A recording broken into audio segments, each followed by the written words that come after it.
Depuis quelques années, les pays du Sahel assistent à la recrudescence du phénomène et d'actes de radicalisation et d'extrémisme violent. Conscient du danger que ce phénomène fait peser sur l'avenir de la région, l'Union africaine et le G5 Sahel ont marqué leur volonté commune à engager une lutte coordonnée avec l'appui de la communauté internationale. Un pays est en avant-garde dans cette lutte à travers une approche multidimensionnelle. Il s'agit de la Mauritanie.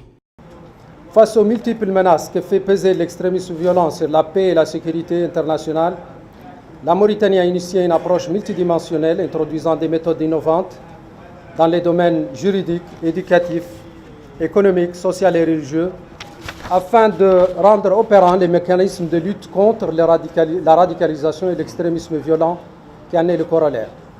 Cette approche repose sur 4 piliers essentiels: la conformité au droit international, l'harmonisation du droit national avec les prescriptions du droit international, l'élaboration d'une stratégie face aux défis terroristes, la déradicalisation par le dialogue.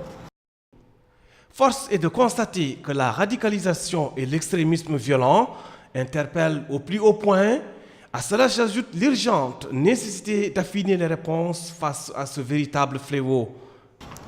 Les défis liés au changement climatique, à la forte demande sociale, née de l'inadéquation entre croissance démographique et économique, à l'ignorance, au déficit d'éducation, à la faiblesse de la gouvernance et d'une bonne culture démocratique citoyenne, et au niveau de développement de nos États, qui sont le terreau du radicalisme, appellent plus que jamais à une conjugaison des efforts et des intelligences pour réfléchir et agir ensemble. Pour les Nations Unies, les pays de la région sahélienne ont besoin d'une nouvelle approche pour plier le coup du phénomène de la radicalisation et d'extrémisme violent. Une approche préventive contre la radicalisation et l'extrémisme violent est plus que nécessaire, compte tenu de l'impact profond de ces phénomènes dans la région du Sahel, notamment les pertes de vies humaines et les coûts accrus en matière de services de sécurité dans les budgets nationaux des pays touchés. Ces phénomènes représentent des menaces directes à la stabilité, la démocratie et le développement dans le Sahel.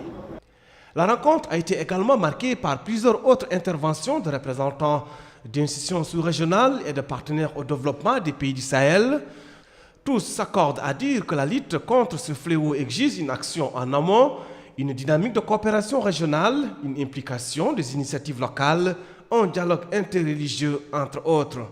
En somme, les colloques initiés par le G5 Sahel sur la radicalisation et l'extrémisme violent sont de nature à élaborer un document cadre qui servira de guide pour les pays et les partenaires dans le processus de mise en œuvre de stratégies en matière de prévention et de lutte contre ce fléau.